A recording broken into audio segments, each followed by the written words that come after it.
Thanks for joining us tonight. I'm Rudabeh Shabazi, and we begin with the escalating situation in Ukraine. During a phone call today, President Biden told President Putin that the U.S. and its allies will respond decisively and impose swift and severe costs if Russia invades Ukraine. More than 100,000 Russian troops are near the Ukrainian border. NewsNation's Basil John kicks off our coverage from Washington, D.C. Rudabeh, good evening. Tensions are high as the U.S. and its allies are worried about what Russia will do next. Russia proposed a call on Monday, but the U.S. counterproposed with a call today.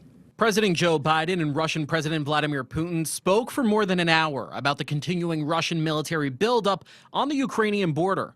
A statement from the White House says in part, President Biden was clear that if Russia undertakes a further invasion of Ukraine, the United States, together with our allies and partners, will respond decisively and impose swift and severe costs on Russia. A senior administration official says while the talks were constructive, President Putin did not make any promises nor agree to de-escalate. We have been as clear as we possibly can be. Secretary of State Antony Blinken spoke with the Russian foreign minister today. There are two paths forward, and it is ultimately up to President Putin to decide which path to follow. Defense Secretary Lloyd Austin also spoke with his Russian counterpart on Saturday. The Pentagon announced that 160 Florida National Guard troops who were deployed to Ukraine on a training mission have been ordered out of Ukraine. The U.S. also announced that the American embassy in Kyiv has been ordered to evacuate, and officials continue to urge U.S. citizens to leave Ukraine now. If you stay, you are assuming risk, with no guarantee that there will be any other opportunity to leave. The State Department emphasized that the U.S. will not risk U.S. service members' lives to evacuate American citizens who ignore their warning and choose to remain in Ukraine. Basil John, NewsNation, Washington. And joining us now to talk more about President Biden's phone call today with Russian President Vladimir Putin, along with other new developments in this crisis, is NewsNation's Kelly Meyer, who has been covering these tensions. Kelly, thanks for making the time for us today. Let's start with that phone call. What are the headlines?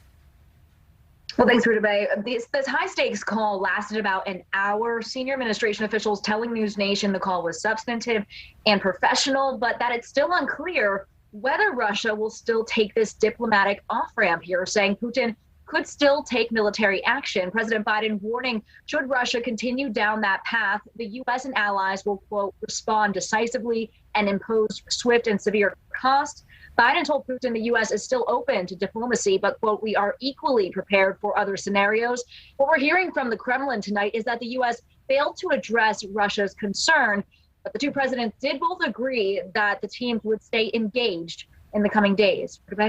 And there were reports today that Russia claimed a U.S. submarine was in its waters. That is obviously a concerning claim amid these tensions, but you worked your sources. What did you find out?